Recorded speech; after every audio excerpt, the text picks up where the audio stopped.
বর্তমানে মোহাম্মদ আলী জিন্নাহকে নিয়ে অনেক আলোচনা সমালোচনা করা হয়। অনেক বাংলাদেশি মোহাম্মদ আলী জিন্নাহকে অনেক ভালোবাসে এবং তাকে আইডল মনে করে, আবার অনেকে না জেনে না বুঝে মোহাম্মদ আলী জিন্নাহকে ঘৃণা করে।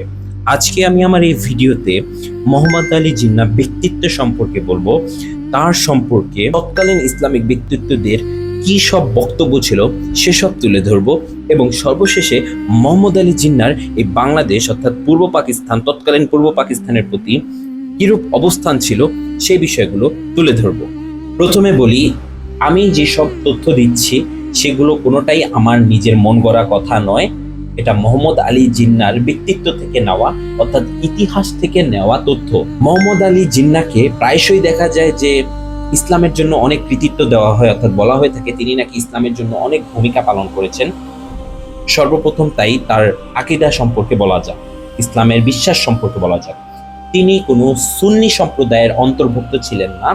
তার ইসলামিক আকীদা ছিল মূলত ইসমাইলি খোজা শিয়া সম্প্রদায়ের অন্তর্ভুক্ত। তাছাড়া ইতিহাস থেকে আরো জানা যায় যে আমরা নর্মালি যেরকম হালাল হারাম অনেক গুরুত্ব সহকারে পালন করি, সে ওভাবে হালাল হারাম বা ইসলামের বিধিনিষেধ মান্য করতেন না। তিনি ছিলেন মদ্যপানে আসক্ত এবং নিয়মিত মদ্যপান করতেন। তাছাড়া তিনি নামাজ রোজা করতেন না, ইসলামের হালাল হারাম গুরুত্ব দিতেন না।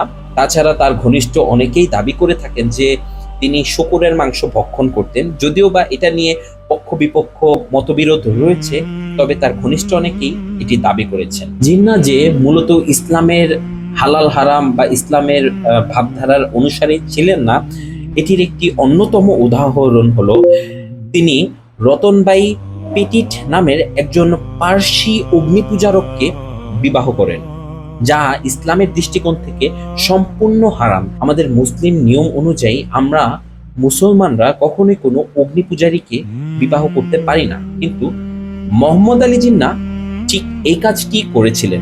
এ থেকে একটা সিদ্ধান্তে আসা যায় যে তিনি ইসলামের ব্যাপারে কতটুকু যত্নশীল ছিলেন। তাছাড়া জিন্নাহ পাকিস্তানকে ইসলামিক রাষ্ট্র নয়, বরং মুসলমানদের জন্য আলাদা আবাসভূমি হিসেবে একটি রাষ্ট্র গঠন করতে চেয়েছিলেন। তার নিয়মে, ইতিহাসে সে কখনোই বলেননি যে সে একটি ইসলামিক রাষ্ট্র গঠন করতে চান, অর্থাৎ কুরআন সুন্নাহ এবং হাদিসের আলোকে রাষ্ট্র গঠন করতে চান। এটি তিনি তার ইতিহাসে, তার জীবনীতে কখনোই বলেননি। তিনি স্রেফ মুসলিমদের জন্য, মুসলিমদের নিয়ে একটি ভূমি এবং রাষ্ট্র গঠন করতে চেয়েছিলেন। এবার উল্লেখ করা যাক তৎকালীন যেসব ইসলামিক ব্যক্তিত্বরা রয়েছেন যারা অনেক জনপ্রিয় ছিলেন এবং রাজনীতিতে সক্রিয় ছিলেন, তারা জিন্নাহ সম্পর্কে কি সব মন্তব্য করেছেন। 1947 সালের দিকে বিভিন্ন কারণে তৎকালীন অনেক ইসলামিক ব্যক্তিত্ব জিন্নাহকে কাফের ই আজম বলে ব্যঙ্গ করেছিলেন, কায়েদে আজম এর বিপরীতে। আপনারা সার্চ করে দেখতে পারবেন।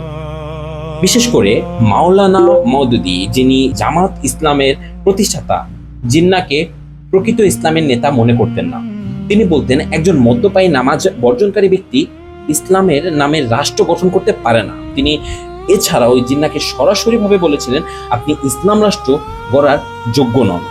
জিন্নাহ ব্যক্তিগতভাবে ধর্মকর্মে অনাগ্রহী হলেও রাজনৈতিক উদ্দেশ্যে ইসলামকে তিনি সুনিপুণভাবে ব্যবহার করেন। দ্বিজাতি তত্ত্বে ইসলামের কথা বলে তিনি জাতীয়তার ভিত্তি হিসেবে রাষ্ট্র গঠনের স্বপ্ন দেখতেন, কোনো কুরআন সুন্নাহর আলোকে নয়, যা মূলত একটি রাজনৈতিক কৌশল ছিল, ধর্মীয় আকীদা নয়। মাওলানা হুসাইন আহমেদ মাদানী, যিনি তৎকালীন দেওবন্দির শীর্ষ আলেম ছিলেন, তিনি বলেছিলেন ইসলাম ভূগোল দিয়ে বিখণ্ডিত হয় না, মুসলমানরা একই উম্মাহ। জিন্নাহকে তিনি ধর্মীয় নেতা নয়, বরং সুবিধাবাদী রাজনীতিবিদ হিসেবে চিহ্নিত করেন।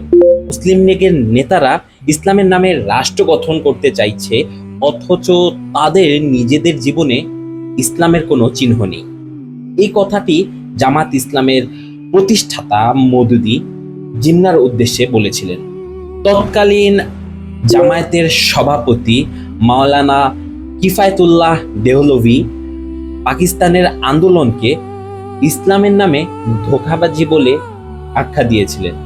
এখন তাদের এই বক্তব্যগুলো কি ভুল ছিল? তারা তো পরবর্তীতে জামাত ইসলামকে এগিয়ে নিয়ে গেছেন ইসলামের নাম বলেই, ইসলামের কথা বলেই। তারা কি ভুল ছিলেন? প্রশ্ন রইল। এবার আসা যাক মূল পয়েন্টে। অনেকেই বলে যে মোহাম্মদ আলী জিন্নাহ না থাকলে বাংলাদেশ আজ বাংলাদেশ থাকতো না, আজকের এই বাংলাদেশ আমরা পেতাম না। তবে চলুন আমরা ঘুরে আসি সেই ইতিহাসের পাতায়। যখন পাকিস্তান বিভক্ত হলো, তারপর পূর্ব বাংলার প্রতি অর্থাৎ পূর্ব পাকিস্তানের প্রতি জিন্নাহর অবস্থান কি ছিল?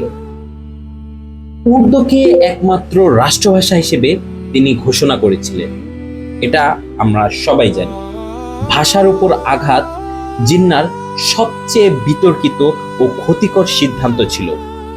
বাংলা ভাষাকে অস্বীকার করা তার চরম ভুল একটা সিদ্ধান্ত ছিল, এটাতে কোনো সন্দেহ নেই। 1948 সালের 21শে মার্চ ঢাকার রেসকোর্স ময়দানে এবং 24শে মার্চ ঢাকা বিশ্ববিদ্যালয়ে সমাবর্তনে তিনি ঘোষণা করেন যে Urdu and Urdu alone shall be the state language of Pakistan. অথচ পাকিস্তানের 54% মানুষ ছিল বাংলাভাষী, যারা মূলত পূর্ব বাংলায় বাস করত। এই ঘোষণায় ছাত্ররা তাৎক্ষণিকভাবে প্রতিবাদ জানান এবং এই প্রতিবাদ জানানোর কারণে তারা বিচ্ছিন্নতাবাদী হয়ে যান জিন্নাহর কাছে, অর্থাৎ জিন্নাহ তাদের সকলকে বিচ্ছিন্নতাবাদী বলে আখ্যা করেন। এটি পরবর্তীতে 1952 সালের ভাষা আন্দোলন এবং চূড়ান্তভাবে 1971 সালে স্বাধীনতা যুদ্ধের বীজ বপন করে। শুধু কি ভাষা? এরপর রয়েছে পূর্ব বাংলার প্রতি অর্থনৈতিক বৈষম্য। জিন্নাহর শাসনকালে পাকিস্তানের কেন্দ্রীয় নীতিতে পূর্ব বাংলা দ্বিতীয় শ্রেণীর প্রদেশ হিসেবে গণ্য করা শুরু হয়, অর্থাৎ পূর্ব বাংলার মানুষরা হচ্ছে দ্বিতীয় শ্রেণী, সেকেন্ড ক্লাস নাগরিক। পূর্ব বাংলার পাট, চা ও কৃষিজ রপ্তানি থেকে আসা বৈদেশিক মুদ্রার বেশিরভাগ পশ্চিম পাকিস্তানে উন্নয়নের জন্য ব্যয় হতো। এগুলোর নিয়ম ছিল পূর্ব পাকিস্তান অর্থাৎ বর্তমানের বাংলাদেশের প্রতি জিন্নাহর নিয়ম কানুন। তাছাড়া জিন্নাহর সময় অর্থাৎ জিন্নাহর শাসনামলে পূর্ব পাকিস্তানের বাঙালিরা সরকারি এবং সামরিক বাহিনীতে অংশগ্রহণ করতে পারত না বললেই চলে, যেটা ছিল একটি চরম বৈষম্য। শিল্প কারখানা, অবকাঠামো, বিনিয়োগ সকল কিছু সে সময় পশ্চিম পাকিস্তানমুখী করা হয়। এই পূর্ব পাকিস্তানের প্রতি অর্থাৎ বর্তমান বাংলাদেশের প্রতি সে যথেষ্ট বৈষম্য করেছে, যেটি অস্বীকার করার কোনো উপায় নেই। এগুলো সকল কিছুই ইতিহাসের নথিবদ্ধ। পূর্ব বাংলায় জিন্নাহ নেতৃত্ব নিয়েও বৈষম্য করেন।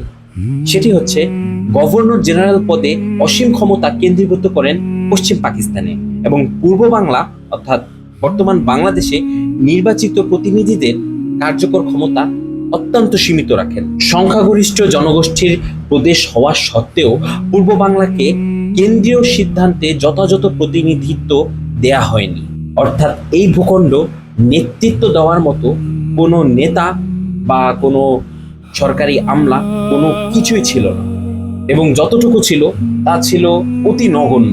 কেন এই পূর্ব পাকিস্তানের মানুষদের তখন সরকারি আমলা, রাজনীতিবিদ, নেতৃত্ব দেয়া হতো না? এটি কি বৈষম্য ছিল না? তাছাড়াও ইতিহাসে জিন্নাহ বাঙালি সংস্কৃতি ও পরিচয়ের বিরুদ্ধে অবস্থান গ্রহণ করেন। বাঙালির জাতিসত্তাকে তিনি হুমকি হিসেবে দেখতেন। তাছাড়াও জিন্নাহ বাঙালি সংস্কৃতিকে কোনোভাবেই সহ্য করতে পারতেন না। ইতিহাস ঘাটলে দেখা যায় জিন্নাহ কখনোই বাঙালি সংস্কৃতিকে পছন্দ করতেন না। বাঙালি সংস্কৃতি ও পরিচয়ের বিরুদ্ধে তার যথেষ্ট বিরোধপূর্ণ আচরণ দেখা যায়। তাছাড়াও ইতিহাস থেকে এটাও উঠে এসেছে যে জিন্নাহ 1947 সালে দ্বিজাতি তত্ত্বের ভিত্তিতে যে দেশ ভাগ করেছেন, তার ফলে পূর্ব বাংলায় হিন্দুদের চরমভাবে বৈষম্য এবং জুলুমের শিকার হতে হয়।